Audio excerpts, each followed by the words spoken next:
All right, let's talk about AI and cybersecurity, but we're going to do it a little differently today. We're going to look past all the usual stuff, the firewalls, the algorithms, and focus on what might just be the most critical and honestly the most overlooked piece of the entire digital trust puzzle. You know the image, right? It's straight out of a movie. You've got lines of code scrolling down a dark screen, some lone hacker in a hoodie. We almost always think about this as a purely technological fight, machine versus machine.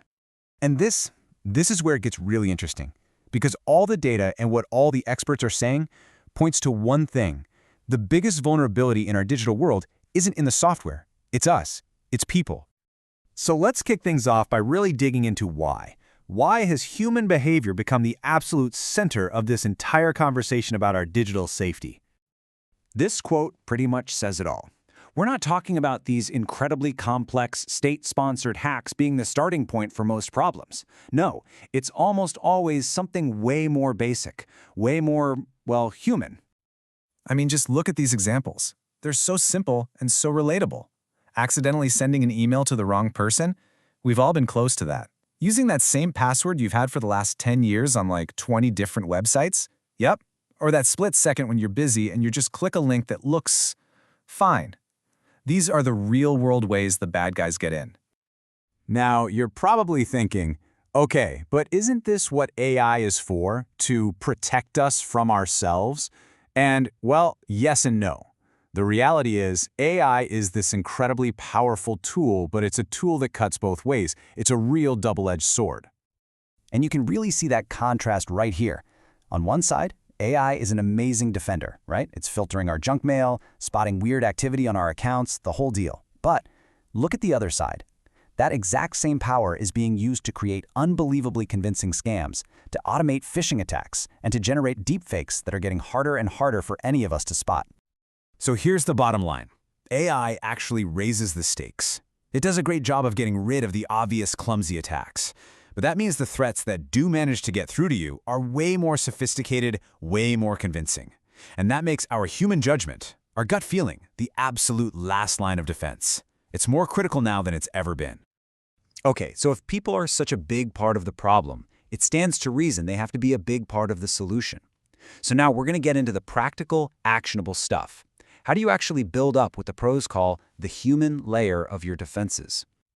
The source material lays out this really clear 5-step game plan. It starts with what you'd expect, training people to spot threats, and then testing them to see if it's sinking in. But it goes deeper. It's also about making changes to the tech, and, just as importantly, to the culture.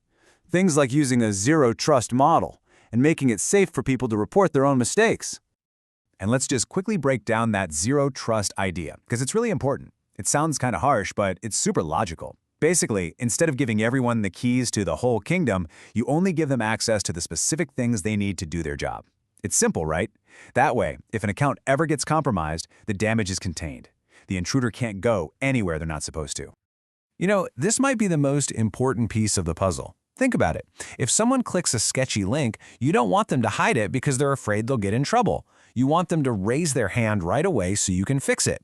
A culture of blame just creates a culture of silence. And in the world of cybersecurity, silence can be absolutely catastrophic.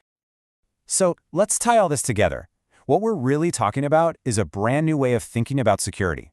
It's a paradigm that balances the raw power of technology with the irreplaceable value of human judgment and trust. This chart just lays it out so clearly. The old mindset was all about technology. It saw people as a liability, the weakest link, and the goal was this impossible task of eliminating every single mistake. The new mindset? It's a total 180. It's tech plus people. It sees people as the first line of defense. And the goal isn't perfection, it's resilience.